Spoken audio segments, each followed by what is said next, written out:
I did like I did the first night. I've lit a candle just to remind us that the light of Christ warms us spiritually.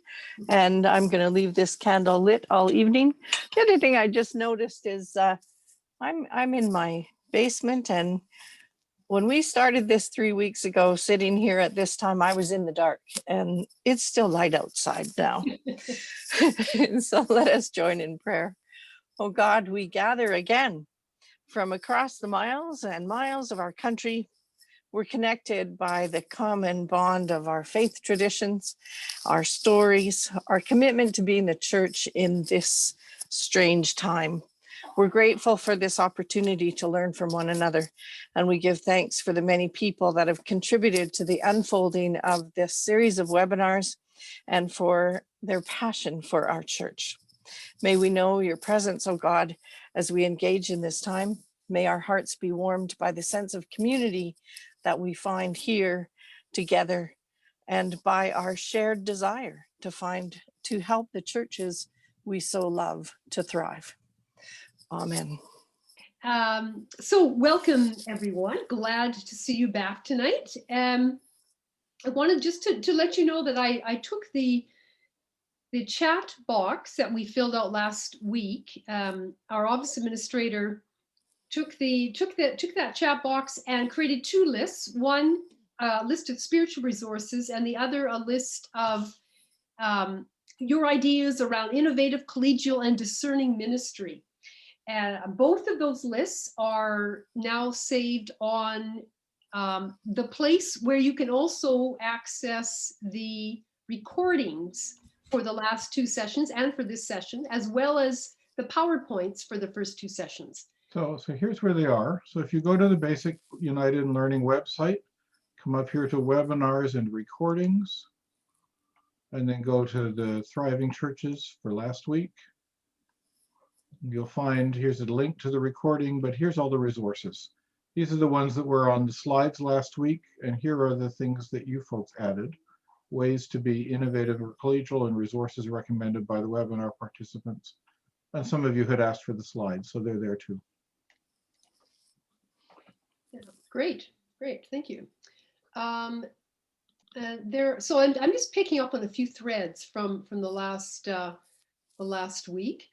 But here's something, it's not so much a thread as something that I've just received in my email, and I actually forgot to mention this to Stephen and Tammy, but someone has asked permission to make a short video of each of the 14 characteristics of thriving churches. I'm not sure which ones he's talking about, but we'll find out. So I gave him permission not only to do that, but also got his permission to receive and send those videos on to anyone else who's interested. And so I'm going to put his email address in the chat box. I'm just going to find it here to copy it. Where are we? Here it is. And so what he's done, he's doing a video a week, talking a little bit about the attribute in hopes to foster the courage in the church he serves, which is St. James United in Wolseley, Saskatchewan, to help, to give them courage to make positive change. So I am going to pop that in for you. If you think that kind of resource might be helpful, I think he's posting it on their church's Facebook site once a week, probably during Lent. So beginning, I'm not sure, maybe next week. His name is Jim Wolf, and there is his email address. If you'd like to, he'd be thrilled if you wanted to have him email you his videos. So a question, can videos be posted on the United in Learning website? I don't know. I may not seen them. I have no idea. Certainly put a link to them there. We post videos at YouTube because YouTube has the facilities to stream them out to you. But we can put a link on there and link them to the landing page where I showed you all those other resources. That seems to make sense to me. Okay, great. So Stephen can do that. All you need is Jim's email address to do that, right, Stephen? Yeah, if he wants to send me copies of the videos or links to the videos, I will happily post them. Okay, all right. Okay, so I'll make a note to email Jim about that. Great. I'm just gonna make a note of that. Send links to Stephen. And we had another question that came up out of last week, and it was about how thriving churches are addressing disabilities. In my visits, I saw that the thriving churches are not all on the same page for almost everything they do, as far as what they do, who they are, and once again, they are on quite a similar page. So I found that their specific ministries and their emphases on diversity were quite varied. Most of them were affirming churches, but some of them were not affirming. Some of them were better with racial diversity and others were not so much. Others had some significant support for those with mental illness. Others were very good with being physically, might say most were very good with being physically accessible. Others, they had a really good understanding and accessibility in terms of large print and hearing assist devices. Yet others had a specific support group for those on the autism spectrum. So I could go on and on about all of the various physical and mental disabilities that they are trying to honor and facilitate a way for those not to be blocks to the participation in the community. Basically, as they encounter a need within their own church or within the wider community around them, they would try to address that and offer their place, sometimes as like a support group, for instance. A few churches have done that, or focused a particular ministry on that one area. So I'm not sure if that answers that person's question. I'm not sure who it was, but that's what I found. Tammy, I don't know if you want to say. And I didn't encounter real specific conversations in that regard, except out of my own experience. It's more responsive to needs as they arise. Yeah. Okay. Which we do the basic, ramps, elevators as needed, that kind of thing. But as needs or other than that arise, the response grows out of that. Yeah. Okay, great. Good. Let's see. One other thing I wanted to just mention briefly. Some of you, one person held the book up and said that their book arrived. So this is what the book looks like. And unfortunately, Tammy can't yet hold hers up because she doesn't have hers yet, which is really frustrating. But anyway, eventually Canada Post will bring it to you or however you order it. In the back of the book, there are 8 sessions on spiritual attributes, sort of like a study book you could use for your congregation. In addition to that, there's or actually as part of that, there's a personal spiritual assessment tool that people can use, a list of various types of prayers that people can try to see which type of prayer best fits with their particular temperament and personality. I did a really quick literature review of Canadian books on thriving churches, and as well as a few of what I thought were the best of American books written on flourishing churches as well. So that's some of what's in there, just to help give you a little bit of an overview of all the material that's out there. Stephen, if you can show the PowerPoint, caught you sipping water there. Sure, hang on. So I just want to review where we've come from and where we're heading tonight. All right. So you can see in the first session, we talked about some of the spiritual attributes of thriving churches. And so spiritual formation was a big part of it, contemplative, the nature of ministry, a space for contemplation, joyful, communal. The second session, we talked about ways in which some of those spiritual attributes can see themselves contribute to a discernment of ministry, to creative energy, and to a very strong sense of teamwork, team ministry, and a collegial type of ministry. So we went from spiritual attributes to styles of ministry. And now tonight we're going to be talking about specific things that they have pretty much all in common shared. So now we're talking about the doing part. These are only some of the attributes and characteristics in the book. We didn't have time to look at them all, but we thought we'd choose a few that might be of interest in this webinar. So tonight we're going to talk about radical hospitality, mission focused, and offering public witness.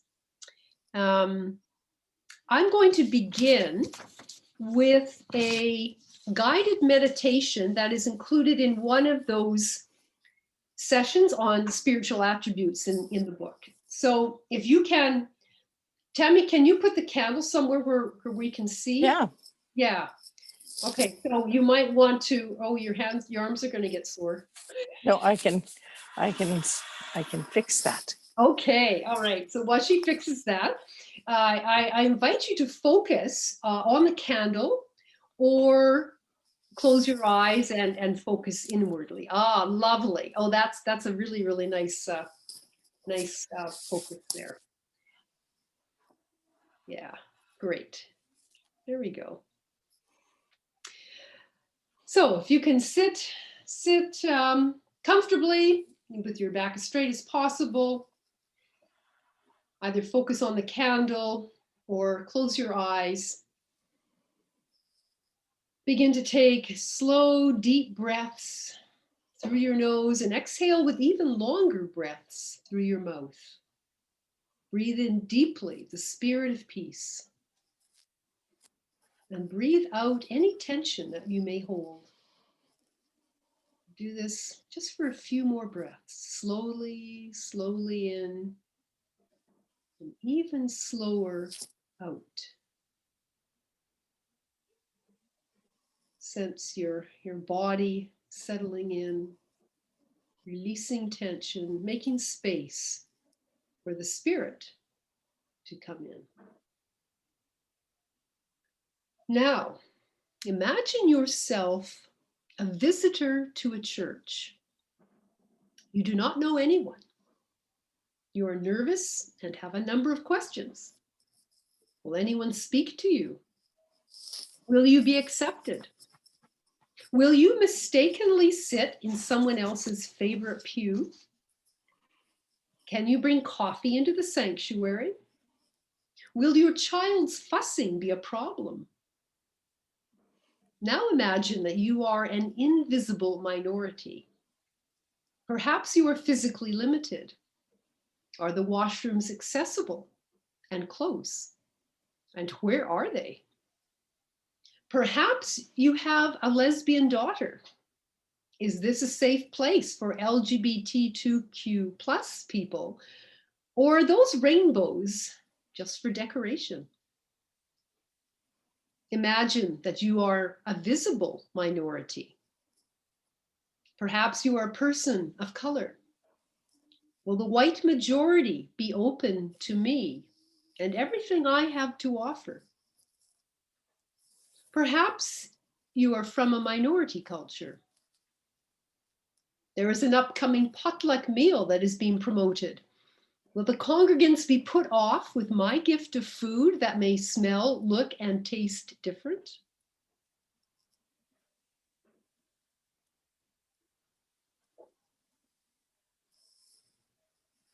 So with those questions, when you are ready, I invite you to open your eyes if they're closed and return to this Zoom room.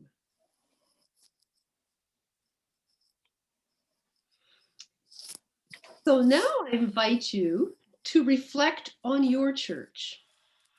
Hospitality is about giving as much as it is receiving, or rather the opposite, about receiving as much as it is giving.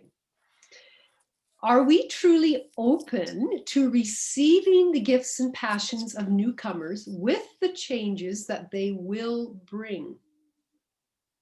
How well does your congregation offer hospitality and receive hospitality? Does it welcome with equal warmth each person who comes through the doors, both visible and invisible minorities? So with those questions, we are going to have a very well, actually, Tammy. I'm going to do 10 minutes. There we go. Thank you, Tammy. Tammy, lead us into what we're doing next. So what we'd like you to do is take 10 minutes in your breakout groups and just have a conversation about that. How does your church offer and receive hospitality? And as you're having that conversation, if you could post what you're discussing, post the key points in the chat room, then later we'll all be able to see them. So take 10 minutes. Okay. So the chat persists when you go into the small group. So put the question in the chat. When you get into your small group, you can go and find it there. You will find in the small group that there's a countdown clock up in the top right corner. So make sure everybody has enough time to chat in the 10 minutes you're allowed. And we'll see you back here in 10 minutes. They're talking about greeters at the door, having someone designated to do that. Be aware of our unconscious bias when we're in leadership. And when we're in pastoral situations. Important to greet people and give an orientation of the church. That is really important. Like just the housekeeping, where's the washroom things. Mm-hmm. Signage, good signage to help with that. Rituals of friendship.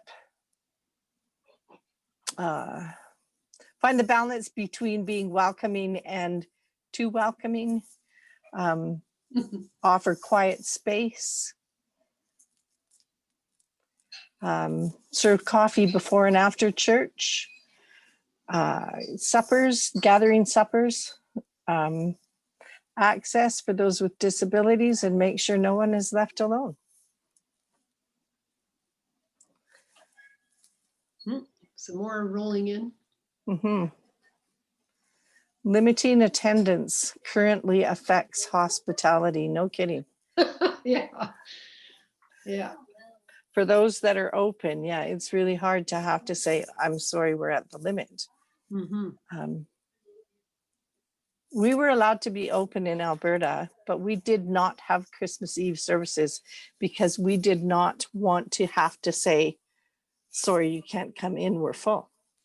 We didn't know how to have to, because we get so many that aren't connected to the church that come just at Christmas, that we decided it was more hospitable to offer other resources and be available by email.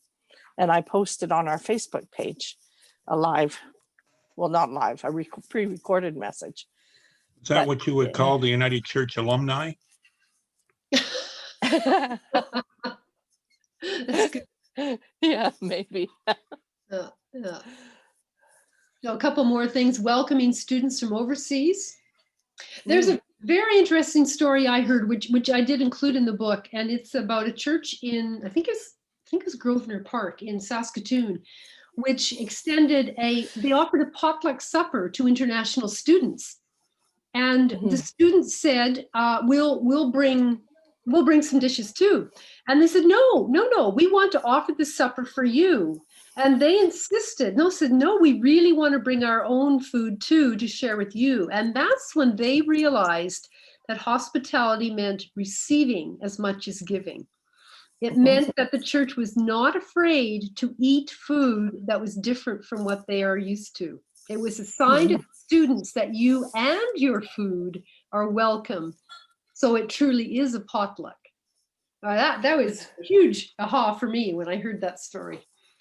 And I just am imagining what one of my mentors would say, probably something to the effect of a nice change from tuna casserole. And jellied salads. That's right. Oh dear.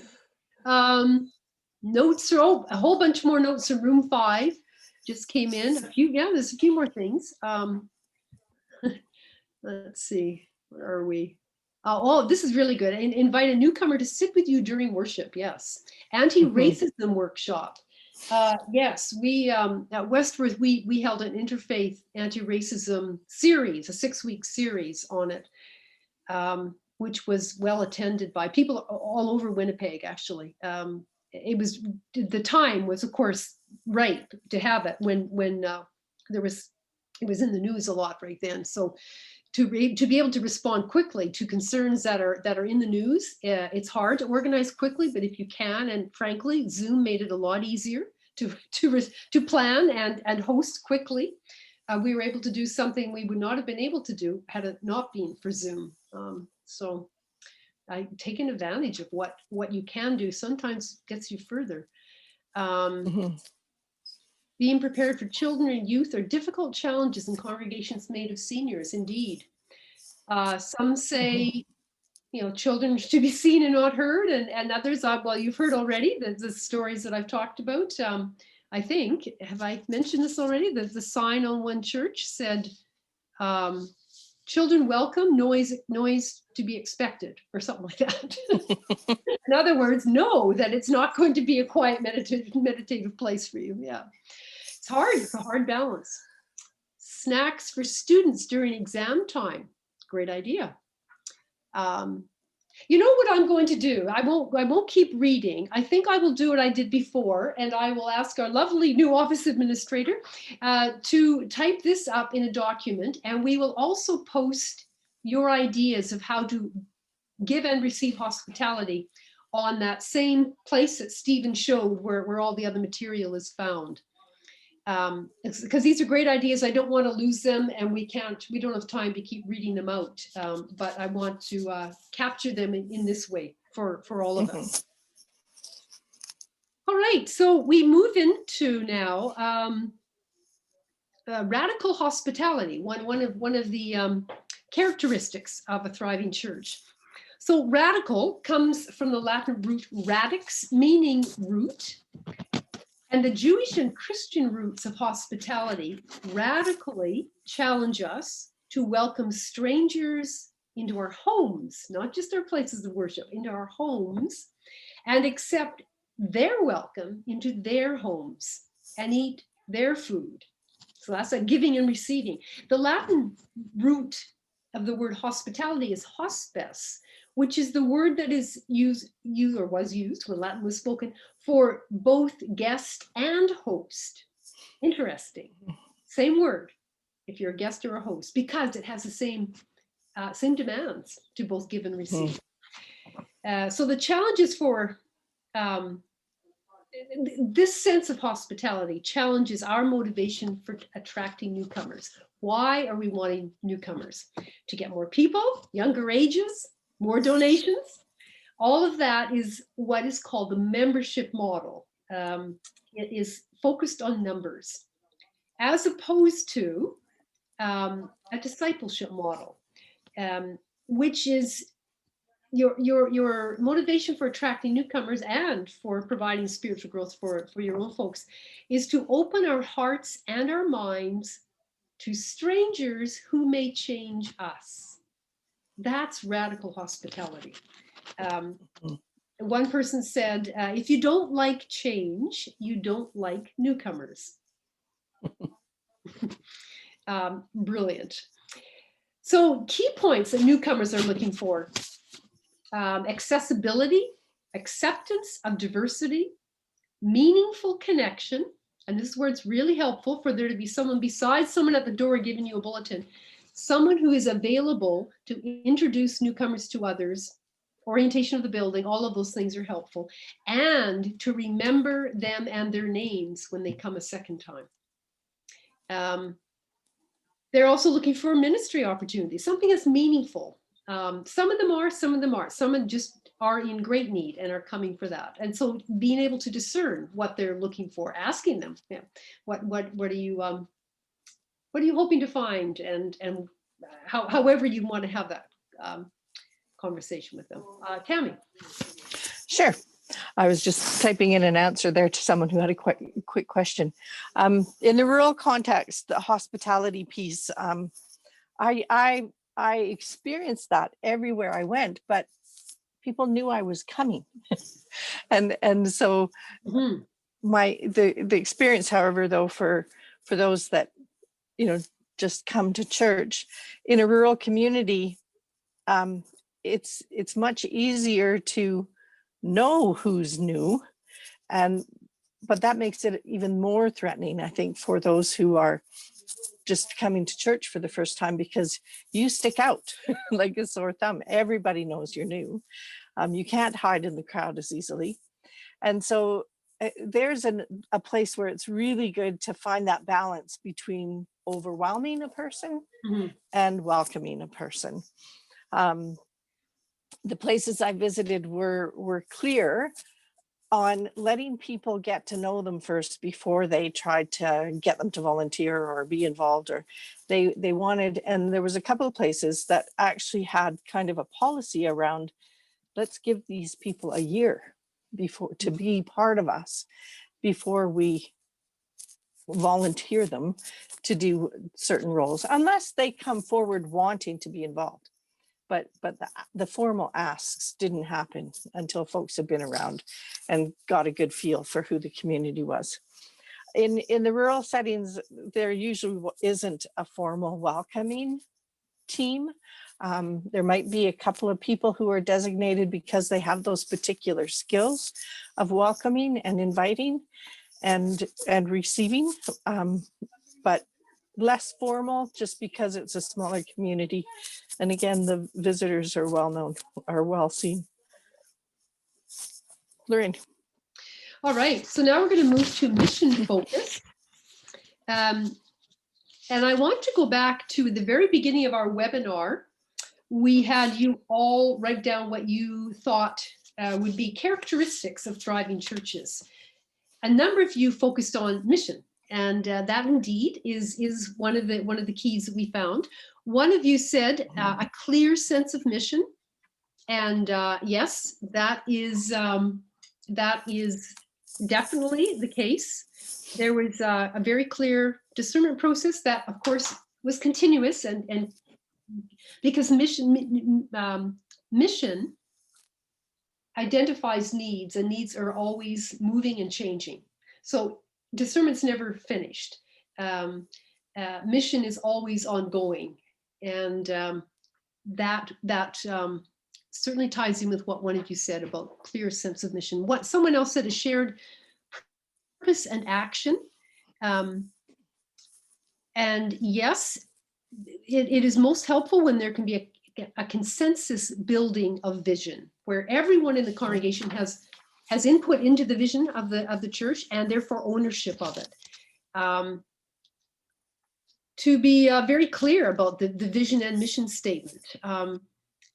And when churches are very clear about their purpose, their vision, their mission statement, when crises hit, such as the pandemic, they can very quickly move into action.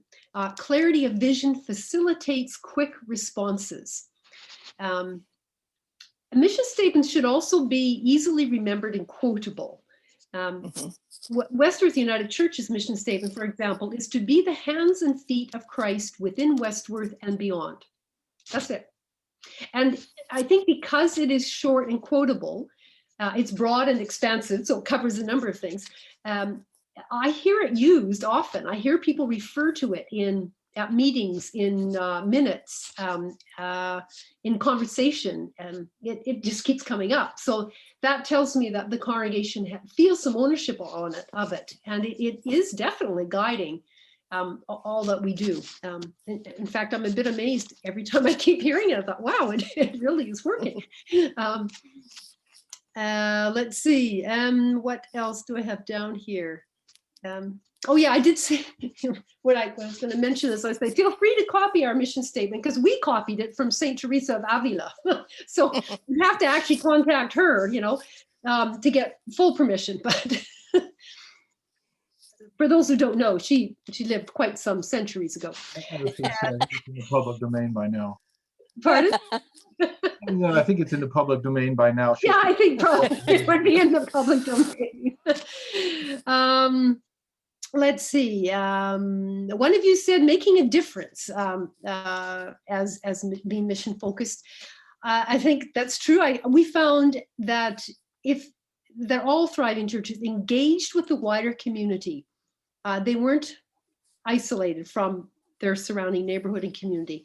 And they intentionally formed partnerships with social justice organizations and other faith communities. Another participant said, striving for right relationships with all. I think Liz MacKenzie said this. That's a lovely phrase. And it comes to us largely from our Indigenous siblings who are trying to help us learn what it means to live in right relationships with all people and with the land. Lastly, one of you mentioned generosity. And I think that when you're clear about your vision and excited about the ministries that are carried out, volunteers and money usually follow, even from outside the church.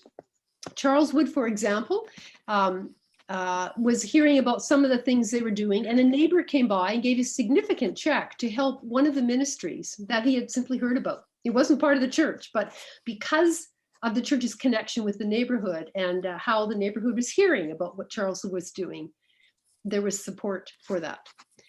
So those are things that you mentioned at the very beginning that tie right in with our mission-focused emphasis. So just a few other things that I'd like to add to that. The attractional model, I think I may have referred to this before. An attractional model of mission enhances the building and programs, makes worship appealing to newcomers. That's the attractional model. A missional model takes the ministry out of the church to those who will never come in. And I get some of this from, do I have the book? The book's behind me, but I don't want to get up and get it. But when Tammy's speaking, I can go get the book, and because I've just lost the name. He argues that we need both, and I think that's true. We need an attractional model, but we also need a missional model. And if you are lacking either, then you are not reaching your potential. The other thing is that we are always have to remember we are to be ministering with the community, not to the community. So that means we value other partnerships, communities' contributions as much as we think we have stuff to offer. Right? So is that networking, working with, being willing to risk developing relationships that might change you. Transformation is not about transforming the other, it's about being willing to be transformed. And then the last thing I wanted to mention about the mission focus part is, and this is a big piece of theology in the United Church of Canada, one that I wholeheartedly embrace. And it's about the Missio Dei, which is a Latin phrase meaning the mission of God. And it suggests that the mission of God is much bigger than the church, even bigger than Christianity. Not all would interpret Missio Dei that way.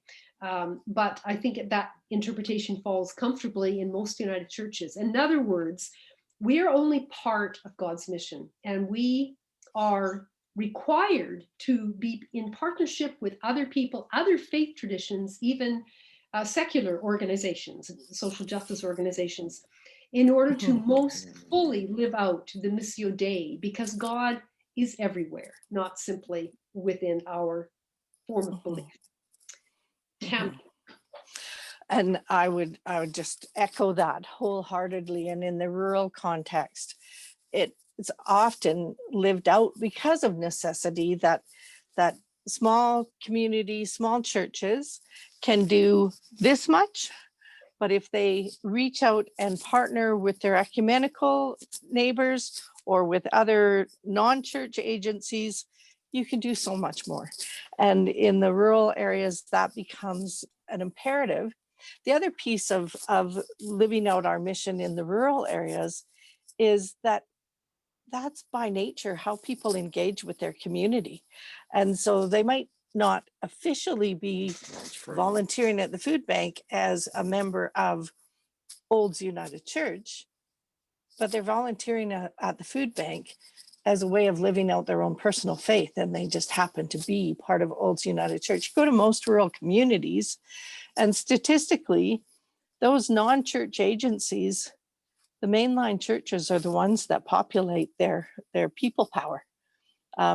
United Church, Anglican Church, Lutheran Church, they're as much community gathering places as our churches are. And so our churches are reaching out and are the lifeblood of a lot of those agencies as well, in terms of how we live out our mission. Just a couple of examples of other mission aspects. In Carmen, Manitoba, Karen Tadgen, she's a diaconal minister on staff there. That's the one place I visited that had 2 ministry personnel, a team. Karen resources all of their outreach ministry, and with other denominations and other agencies in the town, they are working on a poverty reduction strategy. And that was started by a medical doctor, but he felt it was important to have church voice on that initiative. So that's just one. Another one is Priestville does a vegetable exchange, again, because of seeing part of their mission as feeding people and making sure that people have what they need in terms of healthy food. And Balzac does a Soap for Hope program, and that's collecting sample soap, sample hygiene products that go to shelters in Calgary. So they're on the fringe of Calgary and can hook into some of the things that Calgary offers for in the way of mission. So those are just some of the ways that the rural community does that. Great, thanks, Loraine. Tammy. Yeah, thanks. So I've put in the chat box the name of the book. This is what it looks like. Probably the most helpful book I've read out of all the books I've read is this one. Well, yeah, actually there's more than that, but that's one of the ones that's I found very helpful. And it talks about this idea of the attractional model versus the missional model, et cetera, as other things as well. Let's see. Oh, just to note, people are putting other things in the chat box in response to what we're saying. If you have that multitasking ability, it does provide conversations, some very good things that you are all writing in the chat box. So keep one eye on it. Again, we'll put this together in a document and let you see it if you want to download it later. Okay, we're moving on from mission focus to offering public witness. John Pentland at Hillhurst United talks about, instead of paying to have advertisement in the news, in the newspaper or wherever, he wants to be the news. And he sends out regular media releases offering a Christian reflection on current issues. And as a result, he is on the speed dial of journalists and media personnel. So when they are wanting an alternative Christian voice on a particular issue, they call him because they know he'll answer, right? So to be available to those calls is important as well, but you have to initiate that relationship. I have found that to be particularly important when we have a very, very strong and vocal Christian voice that is not representing what we believe. And we really means the majority of mainline Christian denominations. So for instance, when we've had some, and I know it's not just Manitoba, well, there was a court case we all heard about today, probably from, I think, BC, originating out of Calgary, but Alberta, BC, and Manitoba, there's a few churches taking governments to court right now about being closed down. So when those voices are there, it's really important for the majority of Christians to also have a chance to be heard. I was able to do something around that a few months ago, and I had so many people email me thanks for giving an alternative voice, because otherwise people say, oh, those Christians, like all the churches, and they all get lumped together.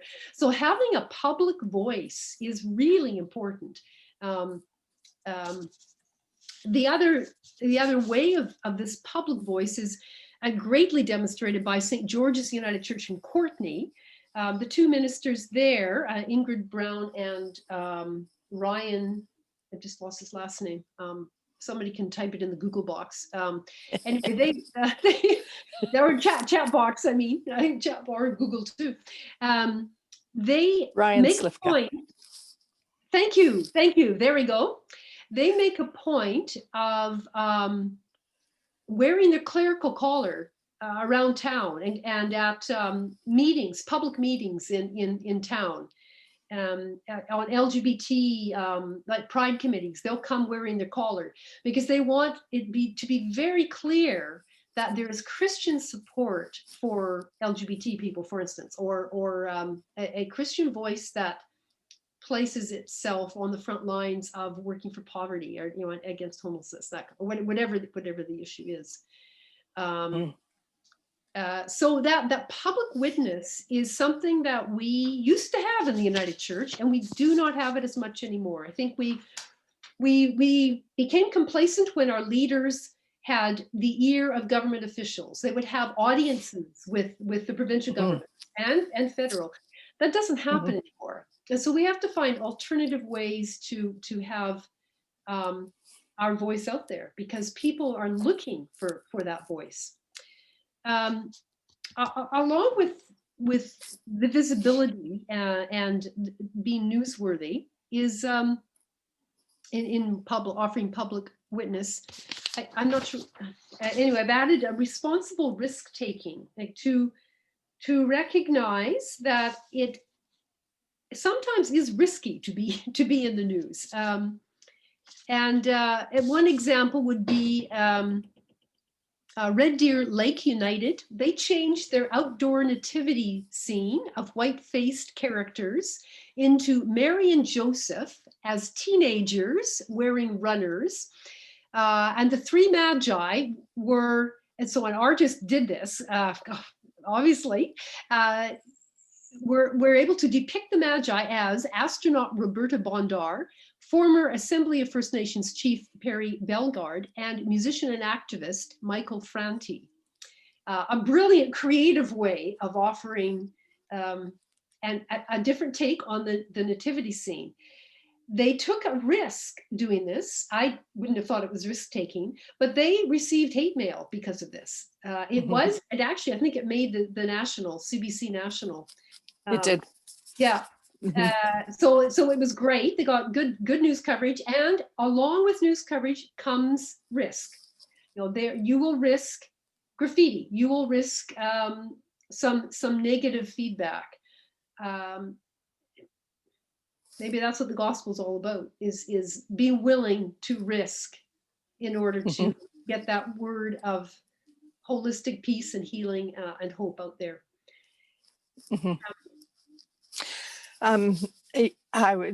Your story just made me think of the risk that Olds took in just changing their marriage policy a few years ago, and it did cost. It split the ministerial, but it also, on the flip side, brought in some new people who gained a new appreciation for who the role the church could play in their lives. And so there's risk, but there's also gift. In Maple Creek, Michelle Rowe, the minister there, supports the schools. It's at the high school, their Gay Straight Alliance group, and there wasn't another clergy in the community that was able to do that. And she was invited and does that, and is a real presence for the community. In Carmen, they are the host building for a monthly dinner, and this is connected to the poverty reduction, but it also connects to the conversation earlier about disabilities, and their church is fully accessible and not all the other churches in the community are. So rather than move this dinner from church to church each month, it's always at the United Church, and each of the denominations plays host in that building. So it supplies volunteer power and food and whatnot, but they share in the work. They just use that one building because they are accessible to everyone, and it becomes a sharing of food and hospitality, and makes a statement about, they do a lot of outreach and justice work connected to that as they get to know the people that are coming to that dinner. So again, the work around making a statement and offering space can be a political or a social statement too. Yeah, great. COVID test. How are we thriving? So how have these churches made out throughout COVID in these areas? So radical hospitality. So I found that the focus immediately shifted to offering ministry to everyone who was unable to attend in person. So the hospitality focused on, it started looking within, how can we offer that to one another? But they soon realized that one another meant other people beyond themselves, even in other places of the world. So those who were able to get ministry up online very quickly found that their attendance in worship doubled or tripled, and included some people around the world. That was our experience. And our around the world for us meant people who were had relatives or friends who lived in other countries. It was certainly not that we went viral or whatever that's mean. What's that phrase? Went viral? Went viral. Yeah, okay, yeah, we didn't. But it did allow some people who could never come to church for whatever reason, geographical reasons or physical reasons, could suddenly be part. So there was a new way of being hospitable. Yeah, Tammy. Same thing, the live streaming for those that have the internet access to do that. Rural churches quickly had to find ways to reach people again that couldn't come to worship, and also finding our access growing and people connecting. Interestingly, families of members connecting, showing mom and dad how to get on, would start to listen and realize there might be something here. And so some of that congregations have found they've increased their participation in worship. A lot of in the rural areas, a lot of that radical hospitality is happening on the telephone, because there's not always good internet. There's not always access to Zoom and those things. And outdoor visits, we find ourselves, when the weather permitted, doing lots of the outdoor porch visits and worship outdoors, and we can't wait till spring comes. That's great. All right, so we moved to mission focused, and how did they do in that area? Once worship was figured out, that was a big thing. Churches could then put energy into creative ways of outreach. At Westworth, we were able, I mentioned before, we were able to put together within 2 weeks. It was incredible how quickly you can do things with Zoom. You could organize the interfaith studies on anti-racism. Burton Avenue in Barrie was particularly commendable, one of the churches I visited. Their TRC group continued joint community garden projects with the Barrie Native Friendship Center. They quickly responded to global anti-racism demonstrations and formed a Black Lives Matter group. And when the Pride Parade in Barrie was canceled, it changed to the Barrie Pride Yard Project, is what they called it. And so the church decorated the front yard of the church to join in the Barrie Pride Yard Project. Examples of quick response to continuing their mission focus. Tammy. Again, the mission focus, I connect this with the ongoing process of discerning where God is calling us to be. And the congregations that were practicing that well were really set up for taking their mission and pivoting to make it work during COVID time. So they already had that process of where do we go with this new challenge. And so they were able to use that word pivot. They were able to pivot and meet the challenges. Great. Public witness. So more important than ever to offer guidance and hope not only to their own communities, but to the surrounding communities. I've already mentioned how important it was for the surrounding community to hear alternative Christian voices. So yeah. And same thing in the rural communities. In my own experience, it has been the Protestant mainline churches that are following the restrictions, that are closed or very limited attendance, and in many ways are modeling a more ethical stance than some of our right-wing neighbors. And there's some in the rural communities, there's real visibility around that. You can go for a drive on a Sunday morning and you know who's in and who's not in church. So it models a respect to our neighbors and for our neighbors, a care for our neighbors. All right. Well, Tammy, where do we end? We've got 20 minutes left. We've got 20 minutes left, and we thought we'd get into groups again, and just in your group, let's take 10 minutes in your groups to and again, enter it into the chat box, a bit about what your takeaways from the 3 sessions we've had are. What's the first thing you'd like to try in your church? An idea, a spiritual attribute that you might like to develop further, that you'd like to try in your own church community, and why? And if you have any remaining questions, throw those into the chat box too, and we'll try and address those in the last few minutes once we gather back. So take 10 minutes and we'll in your groups. We did want to Jean Bryan, I don't know if you're there, if you want to say anything more, but your comment in the chat box is sad, and we thought important to address. Other denomination members have tried to shame me for not opening. So I don't know where you're from in your context, but I'm wondering if we're talking about a vocal minority, and by having the courage to publicly offer an alternative viewpoint, not just silently, but being public and with reason in a local newspaper or whatever.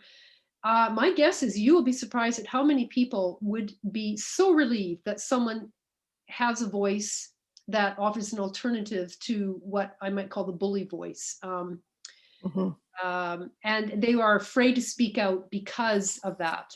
If they are part of those communities themselves, they would be really difficult for them to speak out. So to hear others, as one person said to me, the voice of reason, sounding in the community, would you are probably less alone than you know.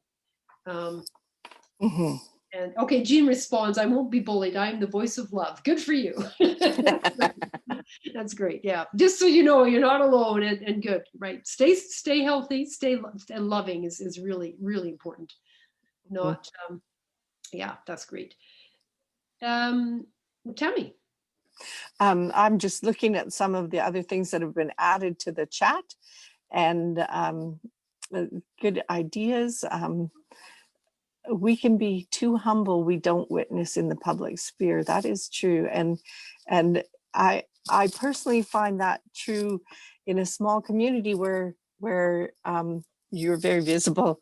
It is a risk to step out into those communities where you're well known and it is connected to Jean's situation, to be the voice that is speaking against that bullying kind of attitude. And so yeah, it can be a risk, but it's being the voice of love and the alternate voice to a voice that is not as community oriented or not as concerned about the common good. So yeah, we have a few minutes left. Are there any burning questions that you have to ask that you'd like to stick into the chat box before we wind it up? And maybe as people are thinking about a question or something for us to address, we also invite you to do an evaluation. But Tammy, I think you're going to mention that too, right? Yeah, we have had, Loraine has had one request already, and we're willing to respond to requests to speak to your church communities over Zoom. So an evaluation would be really helpful for us to know what worked, what might we do better. And so if you want to throw that into the chat box as well, that would be really appreciated. And we would respond to any of your questions if you have them before we wind up.